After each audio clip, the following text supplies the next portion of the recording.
How are you, Budapest? Jó napot, kedves konzervatív barátaim. Good afternoon, CPAC. It's great to be here. And I'm very honored to address you today. Last November, the world witnessed the rising of the Dutch, the rebellion of the Dutch electorate against the ruling establishment. My party, the Party for Freedom, more than doubled its seats in parliament, and we became by far the biggest party in the Netherlands.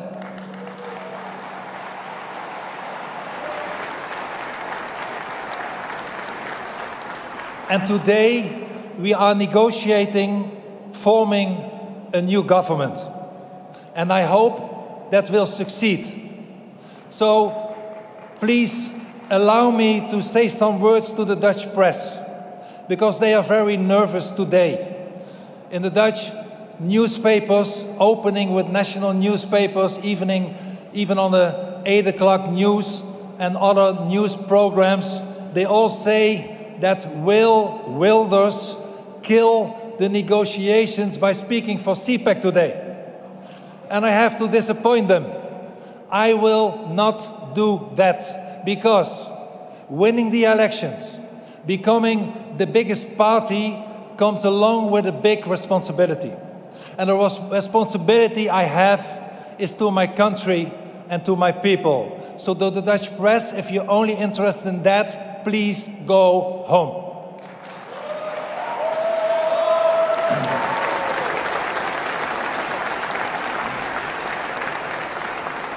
My friends, a lot of people ask me, how did we do that? Win the elections in Holland?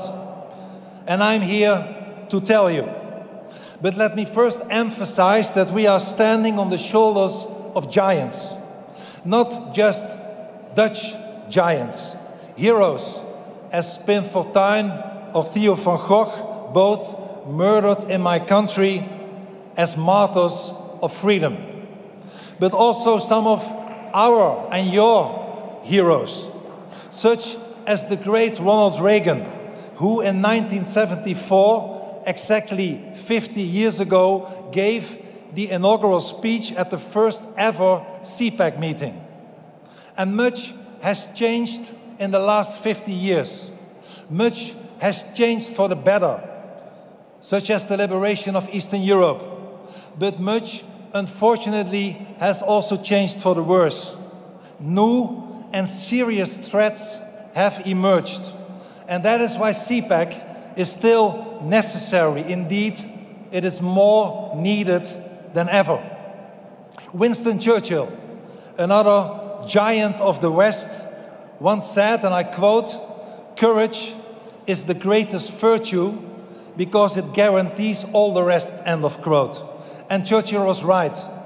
Courage leads to bravery, and bravery is the prerequisite for victory.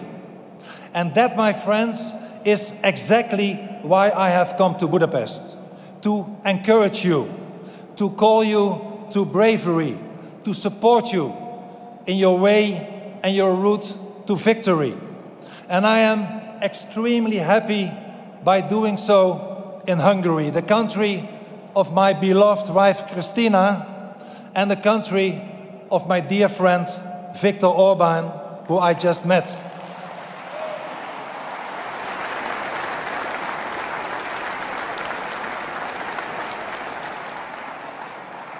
Prime Minister Orbán is a brave leader who proudly stands for his country and the Judeo-Christian values of his people. He protects Hungarians against illegal immigration. And I wish more European leaders would follow his immigration policy today. And that's really necessary, because I believe there are two great existential threats that we are facing today. One is internal and one is external. First, there is wokeism, cultural relativism, the predominant idea in most of the academia and media that there are no objective truths, no loyalty, no freedom, no nation, no family. Everything to them is subjective. Everything is relative. Everything is interchangeable and without value. And that is the message of the leftish elites. They, the left, have sold so many countries out when they were in charge. They have eliminated their national sovereignty. They sometimes even wrecked its economy. They abolished its national currency. They destroyed its farmers. They ruined its middle class. They perverted the education of children. And last but not least, they have opened our borders for mass immigration and immigrants from an entirely different cultural background. And that brings me to the external threat, which is demographic. The writing is on the wall. The population of Africa is bound to quadruple its present 1.4 billion to almost 5 billion by the end of the century. And 1/3 of them wants to move abroad and come to Europe. And in the past 50 years, governments have inundated us with mass immigration. Often not real refugees, but unskilled illegal immigrants and fortune seekers. Today, many of them are young, single men, not only from Africa, but also from Asia. And these immigrants do not benefit our societies. They cost us money and are an enormous strain on Europe's welfare system. Europe, indeed, today is facing an enormous immigration and asylum crisis, because despite the massive cost, mass immigration was never discouraged. On the contrary, mass immigration was encouraged, seen as an enrichment by cultural relativists. Look around you. But luckily, not in Budapest, but look around you in the most of Europe. There are neighborhoods that have almost become no-go zones, territories where our women and daughters are no longer safe, and our Judeo-Christian values have totally disappeared. Look around you, and you can see people waving the flags of Hamas and Islamic Jihad and shouting anti-Semitic messages in many European capitals after the massacre of innocent Israeli civilians on October 7 last year. And it's no surprise. The Arab Center of Research and Policy Studies shows that 67% of the Arab world consider this barbaric massacre legitimate. My friend, 2024 does not only mark the 50th anniversary of the first CPAC conference, but also the 20th year that I lost my personal freedom. 20 years ago, in 2004, I had to flee my home because Islamic fanatics put me on their death list. For 2 decades now, my wife and I have been living in army barracks, in prison cells, in government safe houses, under 24/7 police protection, only in order to stay alive. Why? The reason is that I dare to criticize Islam. Mullahs and imams have put many fatwas on my head to kill me. But we never give in to totalitarianism. We never give in to violence. We never give in to death threats. Our freedom of speech is sacred, and we never ever compromise with the truth. Never.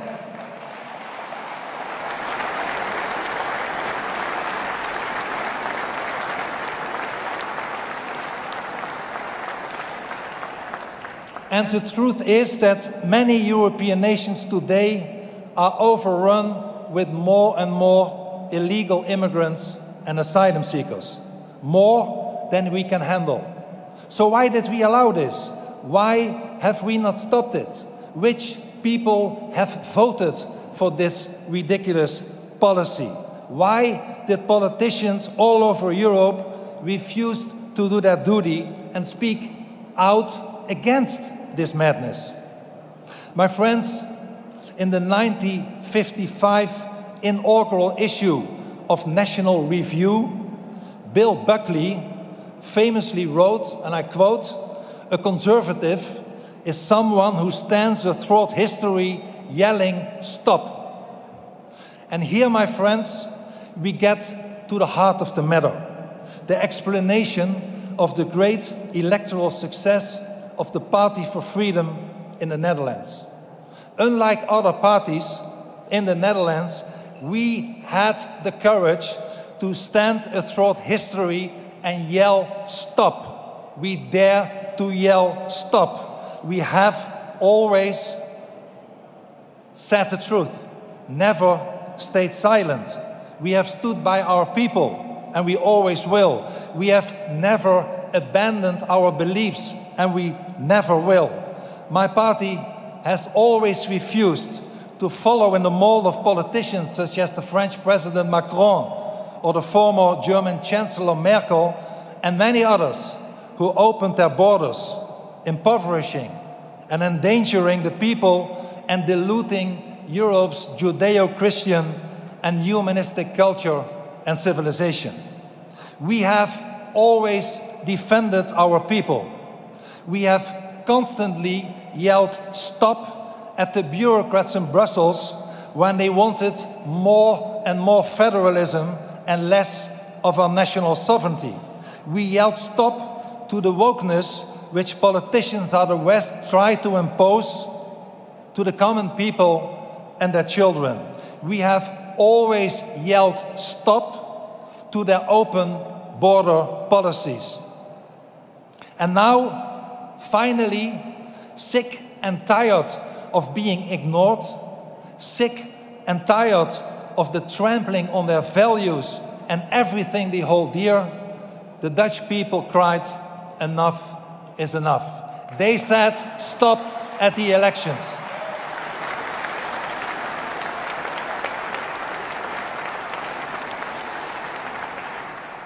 They said "Stop!" and they flocked to us. Almost 25% of the Dutch voters, 2.5 million people, backed us because they understood that we and we alone have always been on their side. And here is my message to you, brave conservatives who are standing athwart history, yelling "Stop!" My message to you is that if you yell "Stop!" at these ridiculous policies, millions of decent, good citizens will join you because they have had enough, because they want to save the future of their children and live in dignity in their own land. And that, my friends, is why you should take courage. Continue the good fight. Finish the course. Keep the faith. Realize that you stand on the shoulders of giants and be the champions of the truth. Because, as George Washington once said, and I quote, "Truth will ultimately prevail where there is pains taken to bring it to light." I believe in our mission. I believe in our people. I believe in you. Together we have the strength of masses, cultural conservatives who defend national sovereignty, who defend Judeo-Christian values, are today on the rise in Europe, getting stronger and stronger every day. And we will continue to force to stop illegal immigration. And we will, I can promise you that, as long as good conservatives, if we yell "Stop!" at the right moment, the people will follow us and we will win more and more elections. Good luck to you and thank you for inviting me.